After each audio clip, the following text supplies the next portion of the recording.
So guys, we all know that there've been an outreach out there since the treasurer of the Labour Party came out to say that, Mr. Abure should come clear the air about some of the fundings, some money that were donated during the election. Happy to let you guys know that Peter Obi and Aisha Yesufu are here to throw more light on all that. So I want you to just take your time, relax, and listen to what they've got to say, because we know Peter Obi is a man of, integrity, because so many obedience and even some concerned Nigerians were saying that it's better Peter Obi leaves that party. With Peter Obi as it stands now is that one man that Nigerians are hoping that should he become the president of Nigeria, things are going to transform.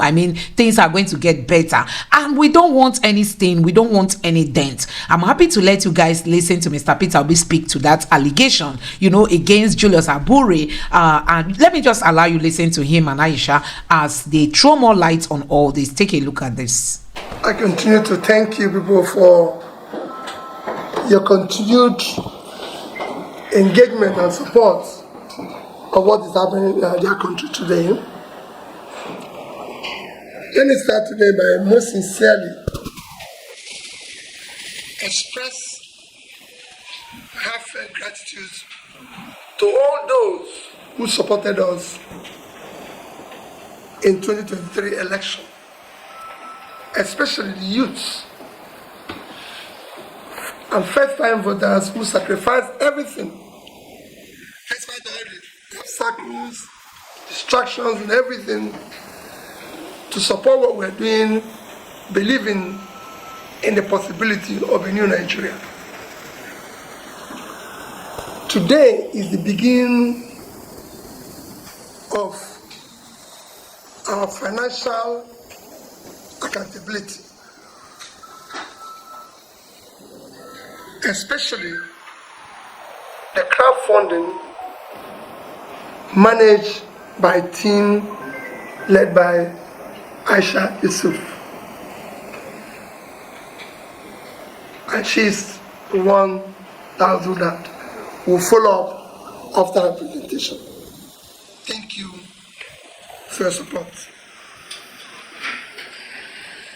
Thank you very much, Your Excellency. Thank you very much, everyone. Good morning, gentlemen of the press. I always want to add ladies, but it's total Good morning, everyone. Good morning, gentlemen of the press. It's an honor being here, standing here, and representing the fundraising team. We had a campaign crowdfunding where Nigerians were asked to donate to the campaign of Obi Ahmed campaign for the 2023 election. Today we are having that campaign fundraising report presentation.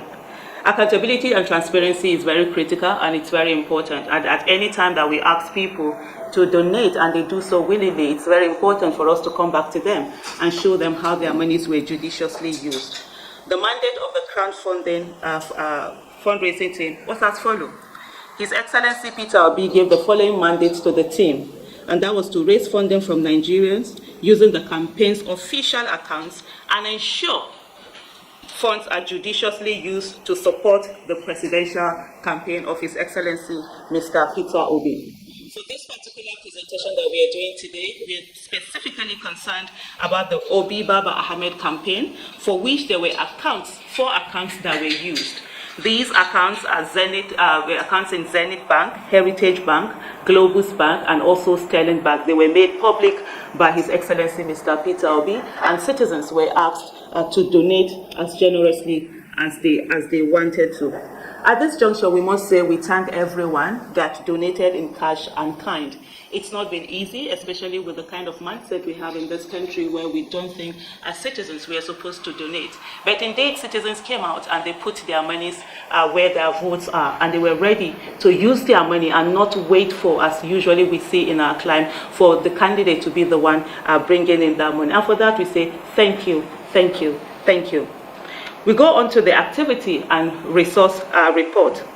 For donations from citizens, we received 595 million naira, 976,994 naira. This is the amount that were raised in these four banks bank accounts that were talked about. I know there have been reports out there that there were billions of naira that were raised. Some even said hundreds of millions of dollars.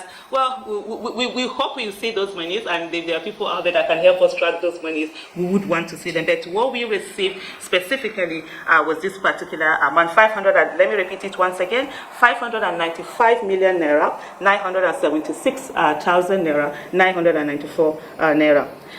We also received 800 million naira from the candidate himself. And I know some might wonder, how did we know that these monies were from the candidate? How were we able to differentiate them? These were monies that were put in by the candidate that were supposed to be used to pay for the polling agents. So we knew that they came in 4 tranches of 200 million naira each, and that was what gave the total of 800 million naira from the candidate. We designed a strategic blueprint focused on channeling the movement's energy to support His Excellency Peter Obi and Baba Ahmed's election in collaboration with different support groups. Remember, we had a lot of support groups, and we worked together with them. We provided direct and indirect support to over 100 support groups across all 36 states in Nigeria. Also mobilized and supported over 100,000 grassroots organizers across the 36 states in Nigeria. We also deployed media-related campaigns that reached over 11 million people, leveraging over 40 radio stations, community outreaches, and social media. We would have loved to have used television and all of that, but because of our financial constraint, and we're very mindful of being judicious in our usage of the funds that we received and being able to reach more people. So we limited what we had to just radio.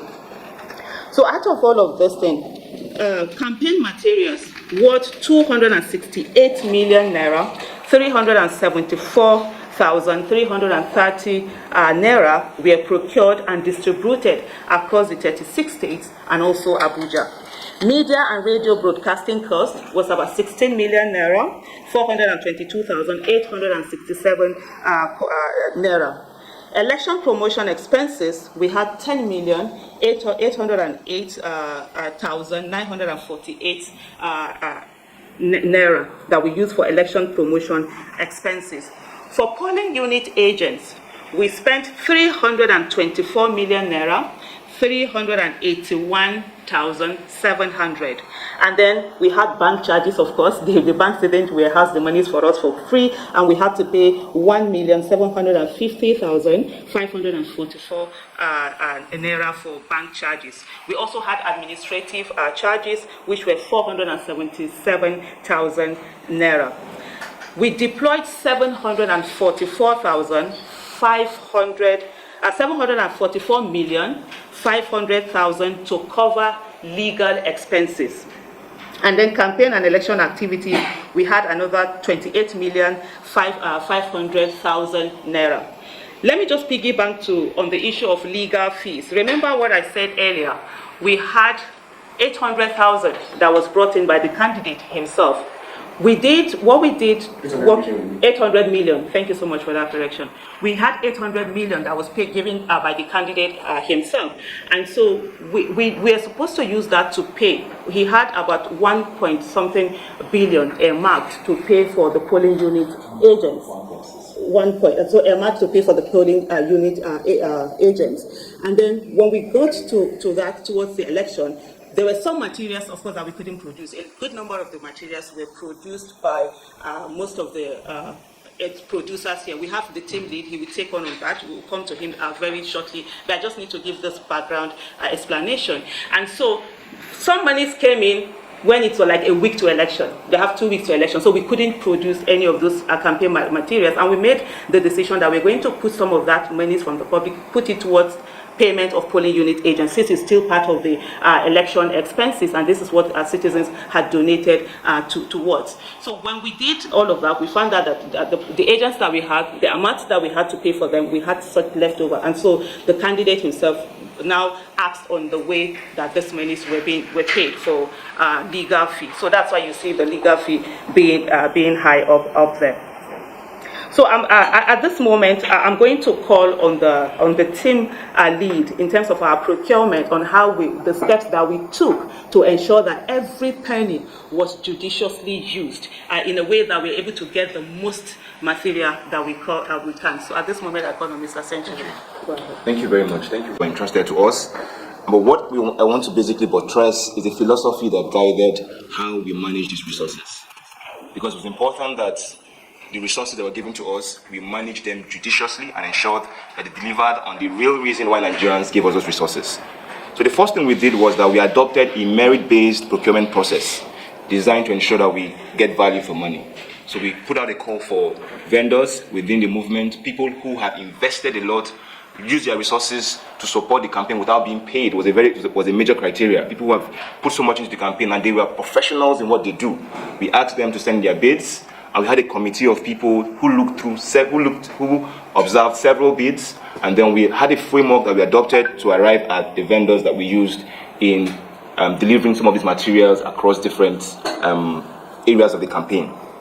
Then the next thing we did was that we adopted a skeptical approach to fund requests, designed to ensure funds are used judiciously.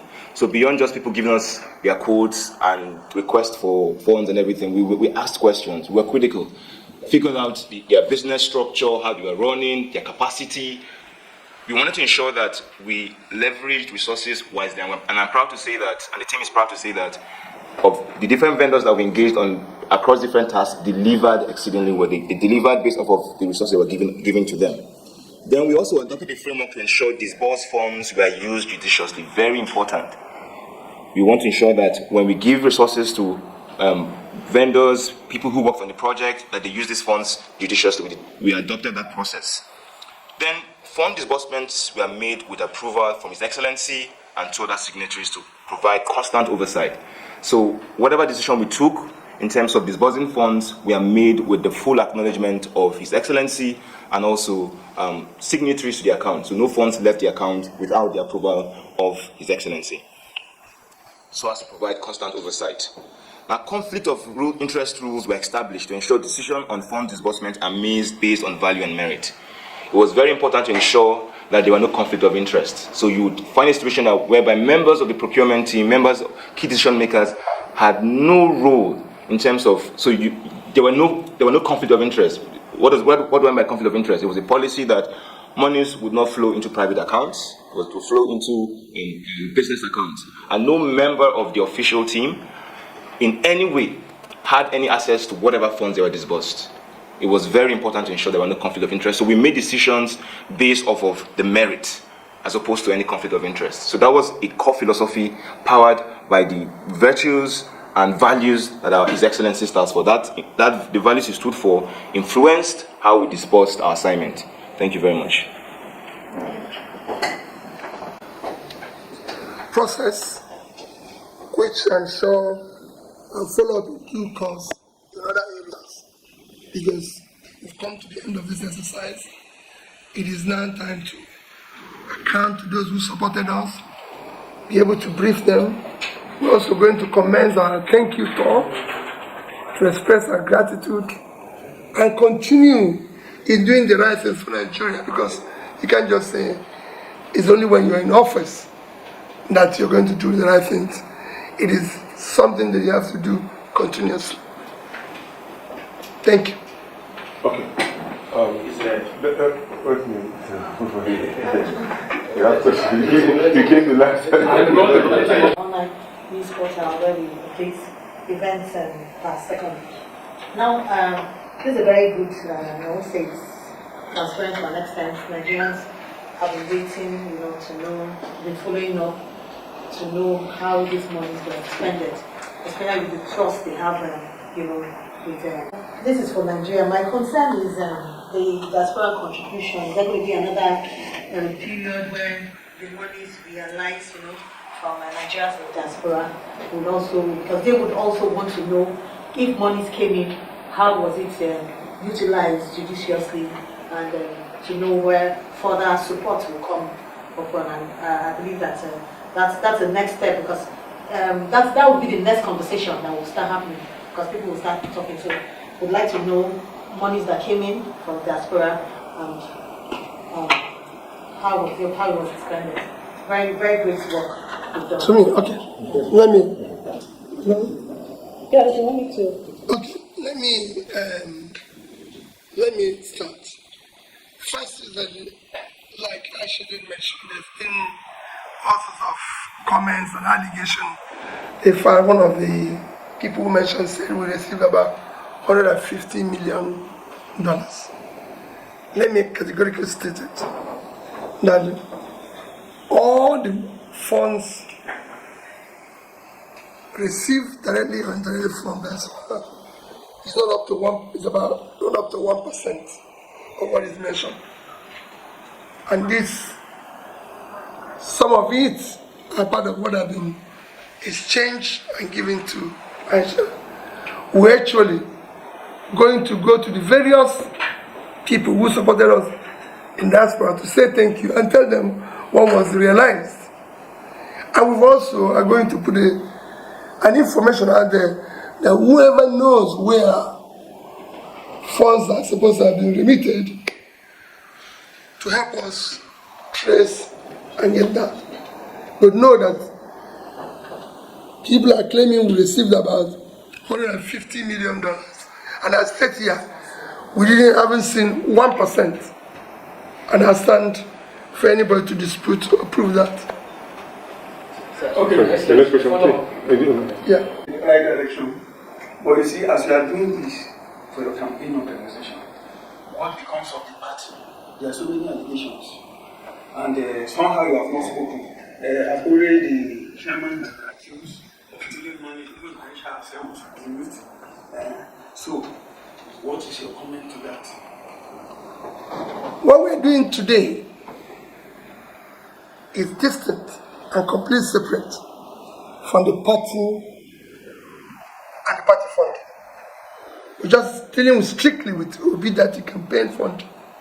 And I told everybody that whatever we received, directly, indirectly, will be accounted for transparently. For the party, I'm a member of the party, and they have chosen to say I'm the leader. What we need to do in the party, and I discuss it with the leadership, is that we must now appoint a reputable audit firm to audit and be able to deal with the accounting of the party. When I'm involved with anywhere money is, it must be transparently nice. So there's the allegation and counter allegation now that must be thoroughly investigated and verified. And we reconcile it and know exactly what we're doing. That is for the party. What we're doing here is accounting for the campaign. And I'm using the opportunity also to appeal to various support groups or individuals and parties that receive one form of funding to support what we're doing, which we're very grateful to account to those they receive it from. Because there's some people who support us and support groups, there's some people who, even abroad, who collected money, and they're going to use it to work in the north and everything. We were not stringent that everything you collect must come to us. But we want whatever is collected to be accounted for. And that's why we're appealing to the public. If you think this happened here and everything, let us know. Thank you, sir. Thank you so much. Because I just thought part of the question was also directed at me on the issue of allegation of money misappropriated. So the first thing is that every donation that we collected on the Baba Ahmed campaign were paid directly into the campaign account. And I can categorically state here, there is no Nigerian, living or dead, who gave Aisha Yesufu a single kobo. Not at all. Even His Excellency that we were doing anything for would not give us anything to collect. He had to pay into his account. So for us, we're very strict. I'm sure you heard what Mr. Century did talk about. We're very strict in terms of ensuring that everything, we're skeptical. We put ourselves on the line and ensure that every dime that was collected was paid into it. Just to give a little bit of an experience, there were some people who wanted to give money directly, and I didn't collect. There were some who even reported me to His Excellency Mr. Peter Obi sitting right there. So there is no money. But if there's anyone that has any money somewhere, please, we really want to let them come forward. We love that. Thank you. Okay. Okay. Party officials were asked, they said they were not going to talk about it because it involved you. So from what she said, They were not going to talk about it. because it involved me. Yes. Okay. So that's the true side of it. Thank you very much. Let me start by what you said. Why do I have to wait till now? You're talking about the Labour Party issue. I want us to again understand we have two distinct positions. You're talking about Labour Party, am I right? Labour Party account. I don't think I wasted. Am I right? Yes. Yeah, so it is Labour Party. I don't think I waited too long. The election was conducted when? February last year. Thereafter, I went into litigation, which ended up when? In November. So, I couldn't have been going to court and be talking about Labour Party accounts. And after ending that, we're in December, which is when we started even recovering from all the activities of being in campaign from 2022, ending in end of 2023. And we're just in first quarter of 2024. I don't think this has happened before with any party in Nigeria counting this quick. Tell me one. You know, in Nigeria, we're used to blaming those who want to do the right thing and leaving those who have been doing the wrong thing over the years. We are now accounting immediately within the first quarter of 2024. I remember when the case ended last year, I said, in 2024, we'll spend it going around to talk and everything. And we just started the process. I could have been calling auditors last year. We're now going to call them and everything. And again, like I said, this is not, I'm not involved in the party accounting. I'm not part of the party management. If you know how party function, a party is being run by the elected executives of the party for National Working Committee to that, which I'm not signatory. Even the account campaign and anything, I'm not signatory to any. I'm not signatory to any group account. Everything is being managed. The ones people gave me, I paid it into one account or the other, which was properly managed. Because I know there will be a day like this. And I assure you, we will account for everything. That's why we are calling on every member of the public, local, international, and everything, who have a lead to where he thinks these billions and millions we are paid into or given to somebody else. And I must say, thank you to Aisha, because what she said here is, you know, I've had people who have come to me and said, oh, we went to Aisha to give her this money. She said she doesn't want to take money. Listen, I will always say to them, well, listen, pay for this for us. Pay for people actually supported us more in kind than in cash.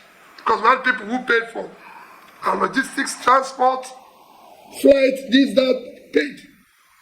Which we're very grateful. And we're going to go to them to say thank you. But it's important. For the labor one, I've told you how we're going to solve it. We're not going to solve it by saying, she said, he said. We now have an independent person who will tell us which way forward. Thank you very much. The second part of it, which is that you are involved in some meetings. Oh, well, listen. Of course, this year, I've had meetings. I've been in the meeting where she said so, and I directed them, I appealed to them to go and resolve it. You know, I did. I told them, said, please go and resolve this. You know, but today it's in public domain, and the public, we owe the public as a transparent listen. I don't stay around where issue of funds either mismanaged or embezzled is being discussed. I was governor for 8 years, and I said it when I left that office. I still say it every day. I have opportunity. I left $150 million and something billion naira, which I was known that there's nobody holding gun for me to do that. And that the same thing is what we're doing here. We have people who may be a group of this, they can tell you this group send in maybe $50,000.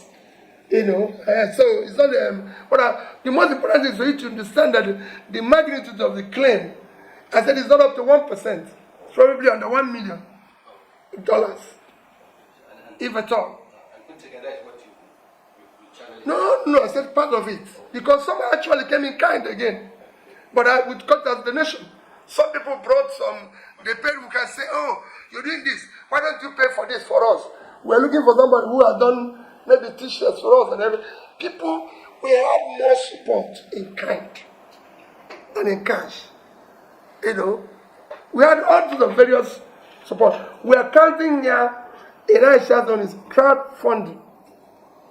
And he told you what they received, because it is in crowdfunding that people say we receive 200 billion. You know, so we want to know the account where the monies are paid into, because people might have opened the account in our name unknown to us. Yes. So we're not giving you, so those who paid the billions can say this money is in this account bank, and we'll go there and locate it, because it's not impossible the way things are in this country. Somebody must have opened an account in our name and you know, if you miss it, we miss it to take off the sign of what we want.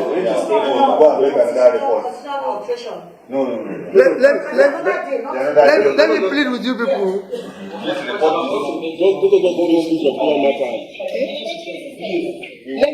say